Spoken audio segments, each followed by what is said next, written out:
ինչ է իրենից ներկայացնում ստորջրյա ծովային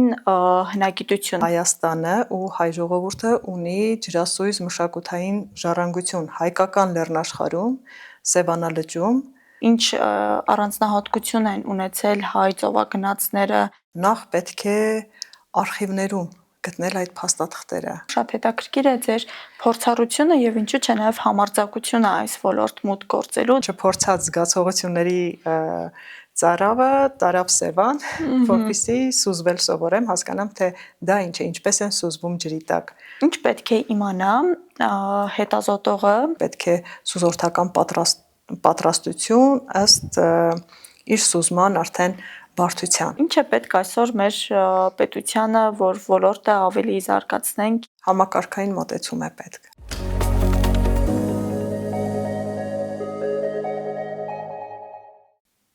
Ստորջրյա հնագիտությունը Հայաստանի Հանրապետությունում դեռևս ամենաքիչը ուսումնասիրած ոլորտներից մեկն է։ Թեման այսօր մեր դիտակետում է հնարավորությունների սահմանում։ Բարև ձեզ։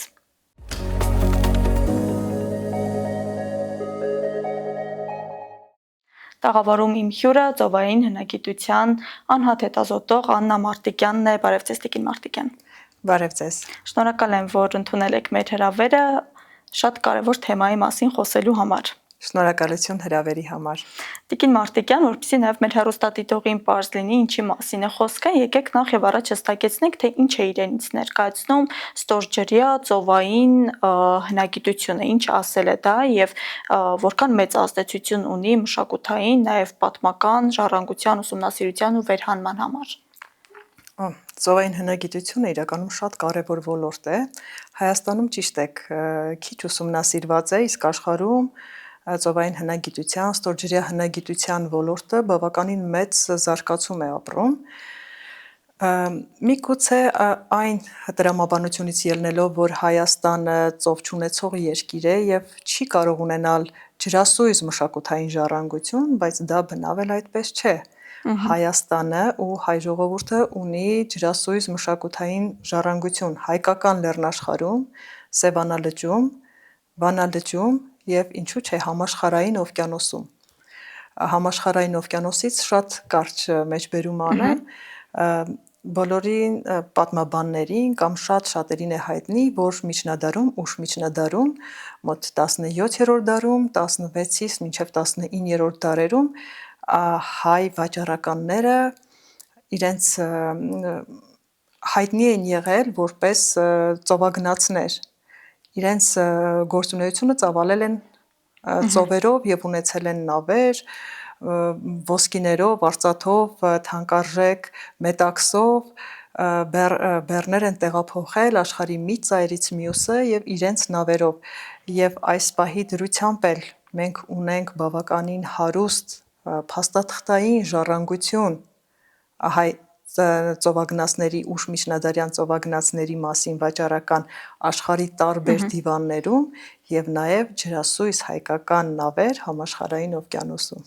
Ինչ են դրանք վկայում եւ համաշխարհային մակարդակով նաեւ ինչ առանձնահատկություն են ունեցել հայ ծովագնացները եւ նաեւ պետք է արդյոք անհրաժեշտությունը տեսնում եք, որ հենց հայերի կողմից լինի այդ ուսումնասիրությունը եւ մենք մեր Հայաստանում առաջին հերթին ճանաչենք ովքեր են եղել այդ մարդիկ, ինչ գործունեություն են ծավալել։ Դա շատ բարդ գործընթաց է, Աստղիկ ջան, ինչի համար բարդ, որովհետև նախ պետք է արխիվներում գտնել այդ փաստաթղթերը։ Վատիկանի, Վենեցիայի, ինչու՞ չէ, նաև մեր Մատենադարանում էլ, Հոլանդիայի, աշխարհի տարբեր դիվաններում նախ պետք է ուսումնասիրություններ իրականացնել։ Այդպիսի ուսումնասիրություններ իրականացրել է Կալիֆոռնիայի համալսարանի հայագիտության ամբիոնի ղեկավար, ինչքան հիշում եմ, Սեբու Ասլանյանը 2019 թվականին լույս տեսավ իր «Հայերը օվկիանոսներուն մեջ» գիրքը, որը հենց հայ ծովագնացների փաստաթղթերի ուսումնասիրությունն էր։ Բայց կարող ենք մենք օվկիանոսներից ավելի մեծ հավակնություններից վերադառնալ Հայաստան, Սևան, մեր տարածաշրջան եւ այստեղ էլ մենք շատ գործ ունենք անելու եւ մեր ջրասույզ մշակութային ժառանգությունը նախ գտնելու, ֆիքսելու, քարտեզագրելու եւ այն պահպանելու։ Տիկին Մարտիկյան, այս առումով շատ հետաքրքիր է ձեր փորձառությունը եւ ինչու՞ չէ նաեւ համարձակությունը այս ոլորտ մուտք գործելու, ձեր հետաքրքրասիրությունը այս ոլորտի նկատմամբ, այնախ ինչու հենց ընտրեցիք հետազոտություններ իրականացնել այս ոլորտում եւ ես նաեւ գիտեմ, որ միջազգային բազմաթիվ վերապատրաստումների եք մասնակցել եւ շարունակում եք մասնակցել, այս առումով ինչ կասեք, մասնավորապես վերջին այցի վերաբերյալ, որը Ֆրանսիայում տեղի ունեցավ։ Ուրեմն մինչև Ֆրանսիային հասնելը, ասեմ, որ ի սկզբանե ես մտադրություն չէի էլ ունեցել։ Ի սկզբանե հենց լրագրողական հետաքրքրություններ, ավելի քան 10 տարի առաջ, երբ լրագրողները չեն կարող մեկ կամ երկու ոլորտով սահմանափակվել, պետք է պրպտեն հետաքրքիր դեպքեր, հետաքրքիր ոլորտներ, չփորձած զգացողություններ եւ հերթական չփորձած զգացողությունների ծարավը տարավ Սևան, որպեսզի սուզվել սովորեմ, հասկանամ, թե դա ինչ է, ինչպես են սուզվում ջրի տակ։ Ու այդտեղ բախտի բերմամբ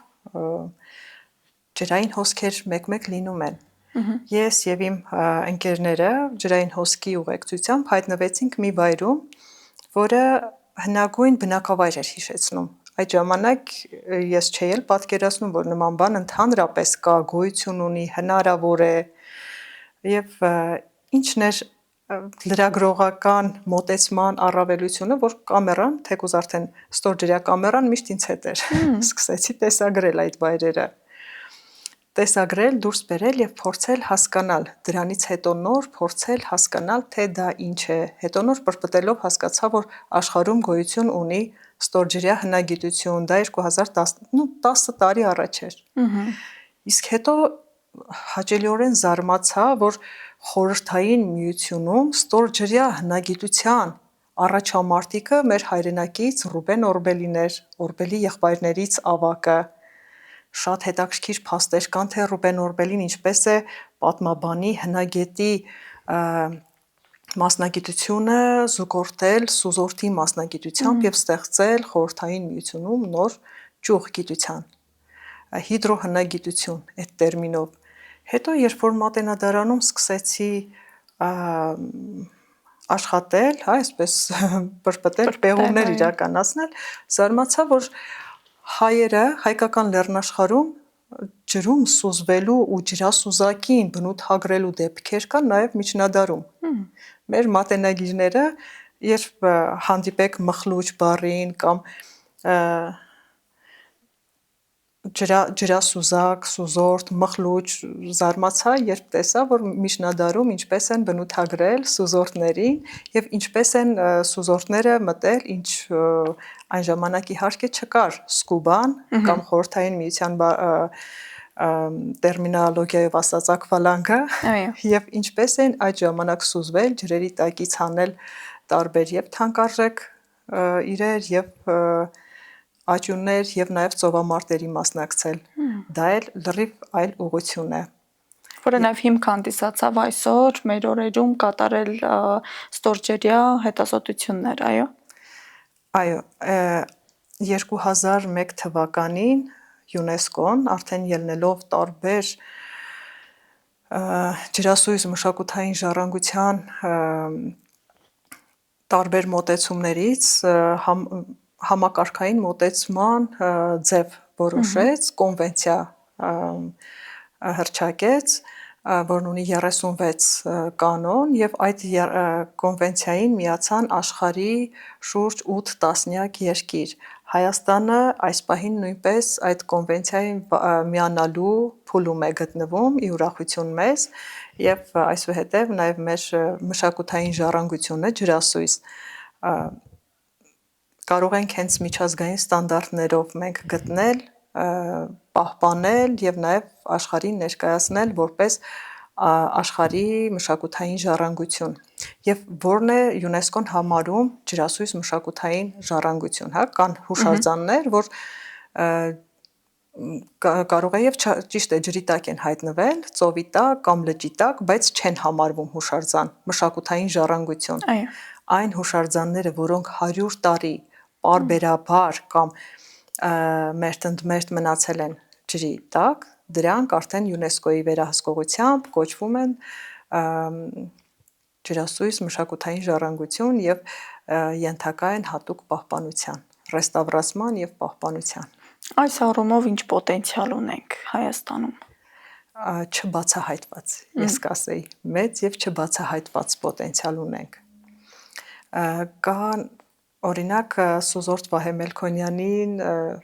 մանավանդ վերջին շրջանում ու շատ ծանր դեպքերով շատ հաճախ է հիշատակվում Սուզորդ Վահե Մելքոնյանը 2012 թվականին Վահեն մի նավակ է գտնում Սևանի տակ մոտավորապես 10 մետր կարծեմ երկարությամբ եւ այդ նավակը երբ որ դիտարկումներ էինք անում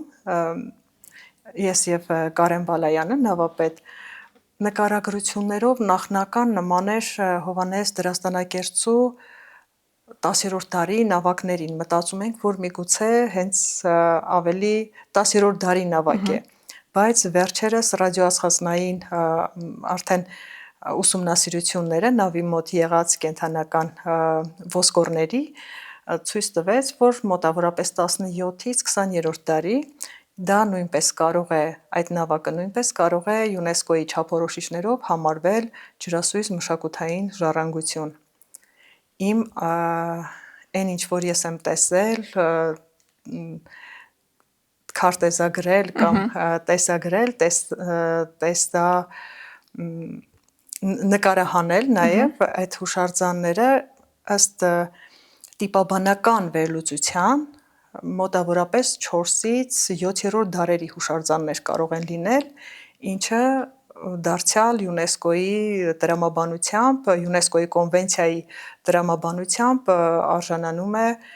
ջրասույզ մշակութային ժառանգության այդ տիտղոսին։ Եվ ուստի որպես անհատ հետազոտող, ձեր գործունեությունը միջազգային հարթակներում ում հետ է, ինչպիսի համագործակցությունների եք առերեսվել վերջին տարիներին եւ վերջին ժամանակներին եւ ինչ է դա ձեզ տվել որպես մասնագետ, որպես հետազոտող նախ ավելի հմուտ դառնալուն եւ ինչ հիմք է դարձել, որպեսզի հետագայում այս ոլորտը արդեն մեր հանրապետության տարածքում ավելի զարգանա եւ չբացահայտվածից դառնա բացահայտվող գոնե։ Ի սկզբանե իմ վերապատրաստումները ուղղակի սիրողական, ոչ թե սիրողական, այլ ինքնակամ էին, այսպես ասած, ես ինքս էի գտնում ուղղակի կազմակերպություն, որը ավելի խորջրյա վերապատրաստումներ էր իրականացնում, օրինակ Սուեզի նեղուցում խորտակված նավեր կային երկրորդ համաշխարհայինի ժամանակ խորտակված, ինչը շատ հետաքրքիր էր, Ալեքսանդրիայի ծովածոցում, միջերկրական ծովում կային Հերակլիոն Տոնիսներ, որը Ֆրանկ Գոյդյոն էր հայտնաբերել եւ ինձ համար շատ մեծ երազանք էր գնալ, գտնել, այդ տեսնել, միանալ Ֆրանկ Գոյդյոյի թիմին, ցավոք Ֆրանկ Գոյդյոյի թիմին չկարողացա միանալ, բայց այլ ստորջրյա հնագետների թիմին միացա եւ այնտեղ կարողացա նաեւ այնտեղ վերապատրաստում անցնել, դա իմ անձնական մոտեցմամբ էր։ Ուղղակի մեծ ցանկության շնորհիվ կարողանում էի գտնել, առաջարկել, որ ես ուզում եմ միանալ, խնդրում եմ ինձ վերցրեք, պատրաստ եմ կամավոր աշխատանքի ձեր հետ։ Եվ արդեն վերջին տարիներին հիմնականում ՅՈՒՆԵՍԿՕ-ի կողմից Խորվաթիայում արդեն վերապատրաստումը ջրասույզ մշակութային ժառանգության ռեստավրացման եւ պահպանության սերտիֆիկացումը եւ վերապատրաստումը արդեն անցել եմ ՅՈՒՆԵՍԿՕ-ի կողմից եւ դրանից հետո ոնց որ թե արդեն հիմնական կապը ՅՈՒՆԵՍԿՕ-ի անդամ կառույցների հետ են իսկ վերջին վերապատրաստումը, որին մասնակցեցի, դա Ֆրանսիայի մշակույթի նախարարության ծովային եւ ափամերձ հետազոտությունների դեպարտամենտի հրավերով էր, դա էր ինչպես ստացվեց, երբ ՅՈՒՆԵՍԿՕ-ն նաեւ 2021 թվականից ՄԱԿ-ը Միացյալ Ազգերի կազմակերպությունը հայտարարել էր օվկիանոսի տասնամյակ, մինչև 2030 թվականն է, եւ այդ օվկիանոսի տասնամյակի շրջանակներում աշխարհի խոշոր խաղացողները պարբերաբար եւ հետազոտություններ են անում եւ հայտնագործություններ եւ միջազգային մեծ կոնֆերանսներ են կազմակերպում Երբ իմացա հերթական կոնֆերանսի մասին, որոշեցի, չնայած այսպես շատ ռոմանտիկ հովերով տարված, Հայաստանը եւ Սևանալիճը դերքավորել այս համատեքստում։ Ահա։ Ամեն դեպքում չէի էլ մտածում, որ իմ հայտը կարող է ընդունվել որպես անհատ հետազոտող եւ ի զարմանս ինձ ընդունվեց եւ միակ զեկուցողն էի, կարծեմ, այդ կոնֆերանսի, որ ծով չունեցող երկրից էր եւ հենց լճի ուսումնասիրություններ էին ներկայացնում, լճային։ Ի զարմանս ինձ շատ հետաքրքրեց ներկաներին եւ օվկիանոսային գերտերությունների մասնակիցներին մեր փոքրիկ Սևանալիճը կամ լճային հնագիտությունը շատ հետաքրքրեց եւ իմ առաջարկը մասնակցելու վերապատրաստում անցնելու իրենց թիմերում մեծ սիրով ընդունեցին եւ Ֆրանսիայի հրավերը հենց այդ համատեքստում էր, այդ կոնֆերանսից հետո ստացած հրավերներից մեկն էր եւ հաջորդ հրավերն էլ ստացել եմ Մալտայից խորջրյա հետազոտությունների մասնակցելու համար Գոզո կղզում։ Առաջիկայում արդեն։ Առաջիկայում, այո, սեպտեմբերին նաև նախատեսվում է Մալտայի ծրագրին մասնակցությունը։ Եվ ինչքանով եմ կարևորում, երկու փաստ, մեկը շատ եմ կարևորում, որ այդ փորձը կարող եմ ներդնել, սինթեզել Հայաստանի օրինակով Սևանալճի եւ շատ եմ ափսոսում, որ այս պահի դրությամբ ես մենակ եմ մասնակցում եւ շատ կուզենայի անպայման լինեին ուսանողներ, էլի մագիստրոսական ծրագրի ուսանողներ, որ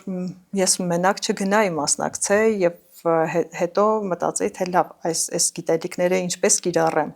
Այսինքն դա լիներ ավելի թիմային աշխատանք։ Այո, թիմային աշխատանք եւ մեր ուսանողները հնարավորինս ավելի շատ հնարավորություններ ունենային։ Գործունեության դաշտ հաստատ կունենան։ Հարցը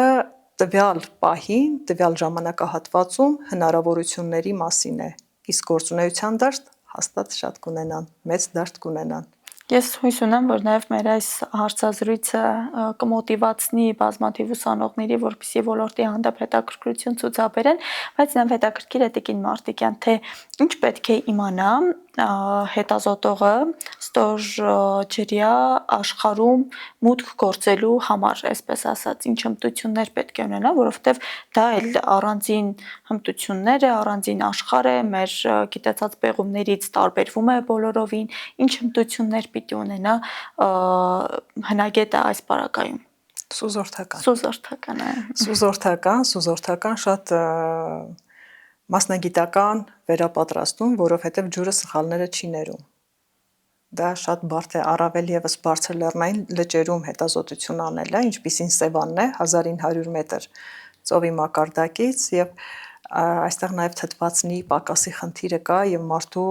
օրգանիզմի վրա ազդեցությունը։ Հետևաբար պատրաստությունը դա առաջնահերթ խնդիրներից մեկն է, որ պետք է սուզորդական պատրաստություն ըստ իր սուզման արդեն բարդության, թե ինչ խնդիր է դրված։ Եթե ավելի օրինակ Ֆրանսիայում որ մասնակցեցի, դա ավելի քիչ տարածքում էր, սուզումը ընդամենը 2 մետր, մինչև 2 մետր խորությունների վրա էր, եւ այդտեղ մենք պեղումներ էինք իրականացնում, փորձում ենք անտիկ շրջանի ափագիծը գտնել եւ անտիկ շրջանի կառույցները պեղել, ծովի տակ մինչև 1.5-2 մետր փորել իջել ենք, այսպես ասած, ավելի պարզ լեզվով, ինչը շատ հետաքրքիր էր եւ տեխնիկայի կիրառումը, թե ինչ տեխնիկա են կիրառում, ինչ տեխնոլոգիաներ են կիրառում, ինչ մոտեցում են ցուցաբերում հնագիտական արտեֆակտներին, որպեսզի չվնասվի, մոտ 230 գերաններ արդեն գտնվել են այդ տարածքից, այդպես քիչ-քիչ շատ նուրբ մոտեցմամբ ծովի ավազը տիղմը համապատասխան գործիքակազմով դուրս ենք մղում եւ բացվում էր պատմությունը ծովի հատակին եւ անտիկ ափագիծն ենք որոշում թե որտեղ է եղել անտիկ շրջանում ափագիծը եւ ինչ կառույց ու ինչպիսի կառույց է թաղված միջերկրականի այդ ափին։ Եվ նաև բացի համապատասխան այսպես հակուկապից, հա, որպեսզի հանդերձանքից, որն ունի սոզորտը, կարծես թե պետք է նաև հենց առանց այդ հանդերձանքի ունենալ հմտություն ջրի տակ հայտնվելու եւ թեկուզ մի քանի րոպեով ինչ որ ինֆորմացիաներ վերցնելու, այսինքն պետք է ունենալ ոչ միայն այդ բալոնային պատրաստվածությունը օդի եւ այլն տեսանկյունից, այլ նաև ֆիզիկական այն կարողությունները, որ առանց այդ ամենի էլ գուցե լինեն պահեր, որ պետք լինի ջրի տակ հայտնվել առանց այդ հանդերձանքի։ Տեսեք, Աստղիկ ջան, դա երկու տարբեր ուղղություններ են։ Դա free diving է կոչվում, այն scuba diving-ն է, հանդերձանքով արդեն եւ free diving-ը։ Երկուսն էլ որպես սպորտաձև, ոչ հետազոտական, երկուսն էլ առանցին ճյուղերով սպորտաձևեր են։ Free diving-ը իդեպ Հայաստանում արդեն ունենք free diving-ի ֆեդերացիա եւ ունենք scuba diving-ի կենտրոն եւ free diving-ի ֆեդերացիա, որը միջազգային մրցույթների մասնակցում էր ֆեդերացիայի արդեն սուզորդները, ազատ սուզորդները, ազատ ոճի եւ ազգային ռեկորդներ են սահմանում այս պահի դրությամբ էլ։ Դա ցանկալի է։ Free diving-ը պարտադիր չէ, բայց ցանկալի է։ Ամեն դեպքում կա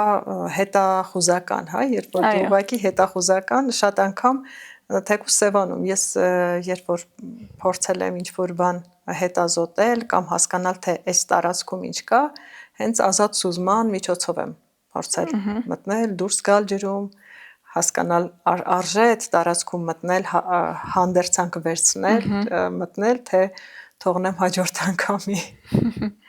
Շատ լավ, եւ ինչ է պետք այսօր մեր պետությանը, որ ոլորտը ավելի զարգացնենք եւ ավելի հետաքրքիր բացահայտումների գնանք։ Դա համակարգային մոտեցում։ Համակարգային մոտեցում է պետք։ Այս պահի դրությամբ իրոք շատ դժվար է այդ հարցը, որովհետեւ եւ մասնագիտական կառույցներ եւ տեխնիկասարքավորումներ, լաբորատորիաներ հսկայական ծախսերի հետ է կապված։ Իսկ եթե խնդիրը ձևակերպվում է արդեն, եթե խնդիրը հստակ է ձևակերպվում, կարևորությունը ընդգծվում է, հնարավորությունները իմ կարծիքով կգտնվեն եւ առաջիկայում իմ կարծիքով բոլոր այդ հնարավորությունները կլինեն Հայաստանի ու հայ հետազոտողների համար։ Մինչ մեր հանրապետությունում այդ ամենը կլինի եւ ես հուսամ կլինի, միջազգային ձեր փորձից ինչ հետաքրքիր պատմություն կհիշեք։ Շատ հետաքրքիր տպավորություններ կան, հատկապես Ադրիատիկ ծովից, Խորվաթիայից։ Շատ հետաքրքիր տպավորություններ կան եւ Հերակլիոն տոնիսից, Ալեքսանդրիայի ծովացոցից, Ալեքսանդրիայի ծովացոցը կարծես մի հնագիտական գանձարան լինի։ Այդտեղ նաև Ալեքսանդրիայի Փարոսի, անտիկ շրջանի Ալեքսանդրիայի Փարոսի մնացորդներն են։ Այնքան հետաքրքիր, այնքան գեղեցիկ են, որ մտնում ես շունչդ կտրվում է։ Իսկ հիշում եմ, որ ոնց սիրահարվեցի, հա, առաջի սերս, այսպես ասած, որն էր, երբ իսպառ սիրահարվեցի արդեն ստորջրյա հնագիտությանը, երբ որ Սուեզի նեղուցում մոտ 35 մետր խորությամբ ռազմանավի մոտ սուզվեցինք, Սիսլգորմ նավներ, 41 թվականին պատերազմի ժամանակ բեռնված ռազմամթերքով, մեքենաներով,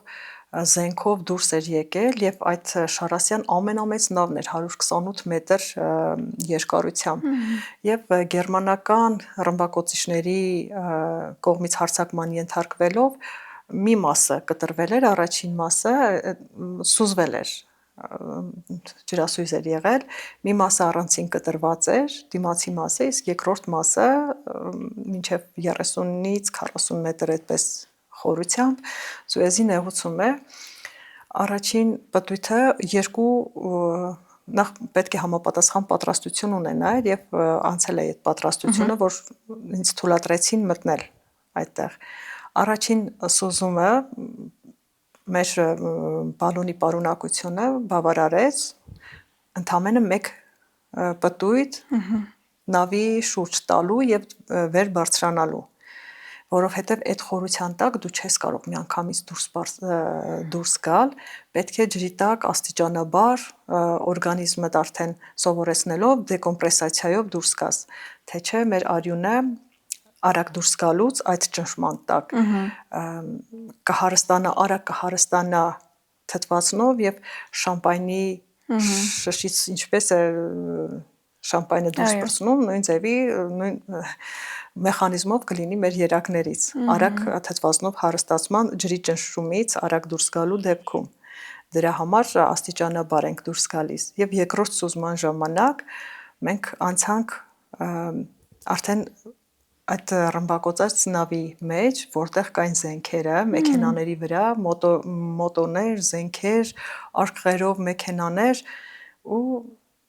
այդ մութ էր, ոչ մի բան չէր երևում։ Հենց մեր բաները պահում էինք, լուսարձակները, ստորջրյա լուսարձակները, տեսնում ենք կարմիր սիրուն ձկնիկներին վրան լողացող այդ մամրակալած զենքերի, մամրակալած զինամթերքի այնքան սիրուն, այնքան տպավորիչ էր այդ տեսարանը, ուրեմն ամեն բան ուզում էին նկարել, ամեն մի կադր, ամեն մի արդեն մասնագիտական մոտեցմամբ նույնիսկ ուշադրություն չէի դարձնում իմ անվտանգությանը, ինչը շատ կարևոր է նման խորության դեպքում համար առաջինն է, բայց այնքան էի կլանվել, որ ուզում էի ամեն ինչ նկարել, բերել ցույց տալ նաև իմ ընկերներին, թե ինչ հետաքրքիր է, ինչ հրաշալի է, ու այդ տպավորությունների տակ դուրս գալուց էլի դեկոմպրեսացիայի կանգառների ժամանակ չեմ զգացել, թե ինչպես է իմ կամերան ընկել։ Ու հիմա իմ կամերան հանգչում է Սուեզի նեղուցում կամերաներից մեկը, հենց այդ նավի մոտ։ Եվ մի քանի 100 տարի հետո արդեն այլ հնագետներ կգտնեն ձեր տեսախցիկը ու պատմություններ կծավալվի այդ շուրջ։ Միգուցե։ Շնորհակալություն Տիկին Մարտիկյան հետաքրքիր զրույցի համար։ Ձեզ շնորհակալություն այս թեման եւս մեկ անգամ հանրային սեփականություն դարձնելու համար։ Իսկ ես մեր հեռուստադիտողին եւ հետևորդներին հիշեցնեմ, որ հնարավորությունների սահմանում զրուցում էի ստորջրյա հնագիտության անհատ հետազոտող Աննա Մարտիկյանի հետ կհանդիպենք։